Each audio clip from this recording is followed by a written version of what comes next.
Hello friends, welcome to my mini kitchen. আজ আমি new style chilli egg curry করে দেখাবো। এটা একদমই নতুন আমি রেসিপিটা তৈরি করেছি। তো ফার্স্টেই যেটা করতে হবে, আমাদেরকে কড়াইতে বেশ খানিকটা পরিমাণে আটা, গম ভেঙে যে আটাটা আর কি হয়, ময়দা নয় কিন্তু আটা, সেটা কিন্তু ভালোভাবে আমাদেরকে ফ্রাই করে নিতে হবে শুকনো খোলায় ভালোভাবে অনেকক্ষণ ধরে। এটা কিন্তু বারবার নাড়তে হবে যাতে কোনোভাবেই না পুড়ে যায়, তাহলে কিন্তু এর স্মেলটা খারাপ চলে আসবে, টেস্টটাও চেঞ্জ হয়ে যাবে, একটা পোড়া পোড়া ভাব হয়ে যাবে। সেজন্য সমানে এটাকে নেড়ে যেতে হবে। ভালোভাবে আমি এই আটাটাকে ফ্রাই করে নেব। তো এখানে আমার আটাটা ভালোভাবে ফ্রাই হয়ে গেছে। আরেকটা পাত্রে আমি নিয়ে নিচ্ছি 3টে এগ, সেগুলোকেও আমি ভালোভাবে ফেটিয়ে নেব।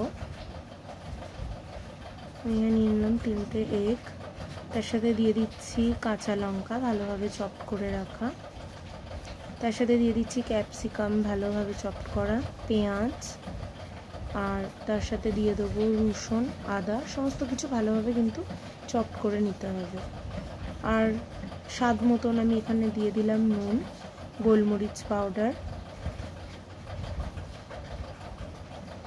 সামান্য ভাজা মশলা, আর আমি এখানে ম্যাগি মশলাও ইউজ করেছিলাম। ম্যাগি মশলাটা কিন্তু একদমই অপশনাল, যদি কেউ চাইছেন স্কিপও করে যেতে পারেন। তার সাথে আমি দিয়ে দিয়েছিলাম ধনে পাতা। এবার সমস্ত কিছুটাকে ভালোভাবে আমি মিশিয়ে নেব। তার সাথে যে আটাটাকে আমি ভালোভাবে ফ্রাই করে রেখেছিলাম সেটাও কিন্তু ভালোভাবে মিক্স করে নেব। আর ওটার সাথে আমি দিয়ে নিয়েছিলাম সয়া সস, তো ওটা আমি দেখাতে ভুলে গেছি। এবারে আমার তেলটা গরম হয়ে গেছে, তো আমি ছোট ছোট বড়ার আকৃতি করে করে এই সমস্তগুলোকে কিন্তু ভালোভাবে ফ্রাই করে নেব। 2 পিঠ, একটা দিক কিন্তু ভালোভাবে টাইম নিয়ে হতে দেবো, তারপরেই কিন্তু নেক্সট পিঠটা আমি চেঞ্জ করে দেবো। ভালোভাবে ফ্রাই হওয়ার জন্য আমি এটাকে ছেড়ে দেবো। এইবারে সবকটা আমার এখানে দেওয়া হয়ে গেছে। তো একটা পিঠ আমার ভালোভাবে হয়ে গেছে, তো আমি নেক্সট পিঠটাও প্রত্যেক কটার চেঞ্জ করে দিচ্ছি। এরম ফ্রাই অবস্থাতেও কিন্তু এটা খাওয়া যাবে, খুবই ক্রিস্পি হয়, খুবই টেস্টি হয়, চায়ের সাথে স্ন্যাক্সে কিন্তু খুবই ভালো যাবে। এছাড়াও এটা দিয়ে রুটি বা পরোটা বা চাইনিজ কোনো আইটেম যেরকম চাউমিন বা মিক্স ফ্রাইড রাইস, এগুলো কিন্তু খুবই ভালো লাগবে খেতে। তো আমি সবকটা ভালোভাবে নেক্সট পিঠটাকেও ভেজে নিচ্ছি। এই যে আমার ভাজাটা হয়ে গেছে, তো আমি একটা পাত্রে তুলে নিচ্ছি। এখন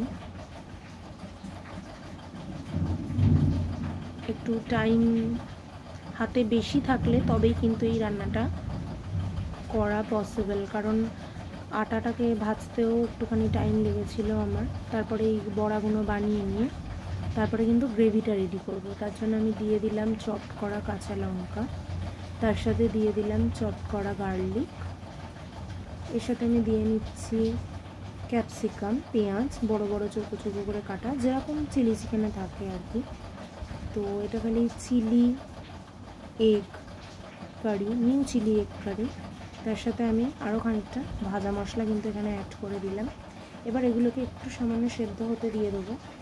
একটা পাত্রে আমি কর্নফ্লাওয়ার গুলে রেখে দিয়েছিলাম, তো সেটাকেও আমি অ্যাড করে দিলাম এখানে। ওপর থেকে দিয়ে দিচ্ছি কিচেনে টমেটো সস, তার সাথে কিন্তু সয়া সস। সমস্ত কিছুকে আমি ভালোভাবে মিশিয়ে নেব। সামান্য ভিনিগারও অ্যাড করেছিলাম এখানে, আর দিয়ে দিলাম আবারও গোলমরিচ পাউডার আর সামান্য পরিমাণে ম্যাগি মশলা, নুন, চিনি স্বাদ অনুযায়ী।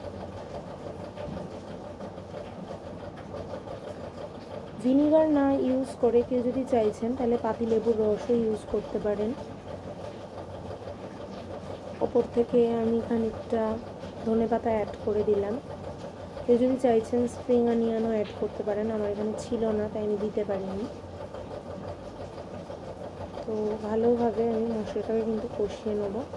আমার জলটা একটু, গ্রেভিটা যেহেতু আমি একটু বেশি চাইছিলাম সেজন্য আর একটুখানি জল অ্যাড করে দিলাম। এবারে কিন্তু আমি আগের থেকে ভেজে রাখা বড়াগুলোকে এখানে অ্যাড করে দিচ্ছি। দিয়ে সামান্য ফুটে এলেই আমাদের কিন্তু কমপ্লিট হয়ে যাবে রান্নাটা। বাড়িতে একবার অতি অবশ্যই ট্রাই করে দেখতে পারেন, খুবই টেস্টি হয়। আমাকে জানাবেন কেমন লাগলো। Thanks for watching.